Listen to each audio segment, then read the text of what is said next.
There's been some speculation that Kylie Pitt's views are dropping because of her political views, because she supports Trump. That's incorrect. I'll explain why. It's pretty simple. Number one, you're making the assumption that her viewers and her followers are pretty much split in half. Republicans on one side, Democrats on the other side, 50-50. That's likely incorrect because of her accent, because of the things she does, because of the way she lives her life. It was already assumed that she voted for Trump anyways. She mostly appeals to red states, which is where TikTok's going to serve her mostly. I'd say conservatively speaking, pun intended, the majority of her audience is Republican, 70% at least. So now we're saying at most she alienated 30% of her audience, but it goes even further than that. Some of that 30% probably didn't even see her political videos. It's not like she's the only one on their newsfeed. They follow other people, they watch other people, they see new people. So they couldn't have stopped watching because they saw that, because they never saw that. Another percentage of that may be Democrat by choice, but they're not ultra political, so they don't really care much about that stuff. And then this is a novel concept. It's going to shock a lot of people, but there are people who see your political views, disagree with your political views, but still know, love, and support you anyways. It's crazy, ain't it? And the reason why I know this is because I consider myself a moderate,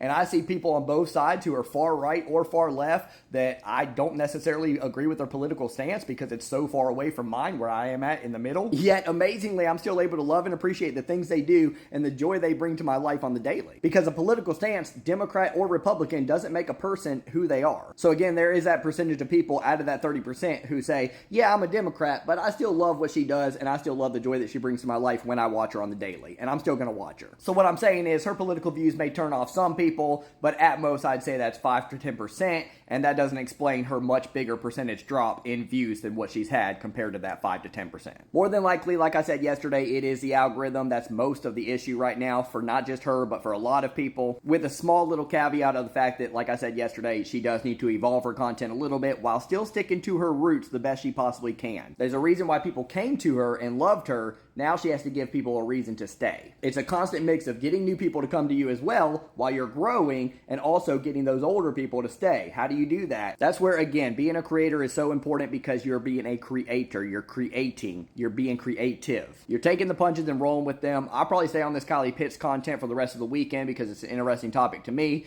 It's something that I know and love, SEO, and just learning how to grow with social media. So hey, if you made it this far, please consider following me. You'll at least learn something for this weekend when it comes to growing. Appreciate you guys. We'll see you in the next one.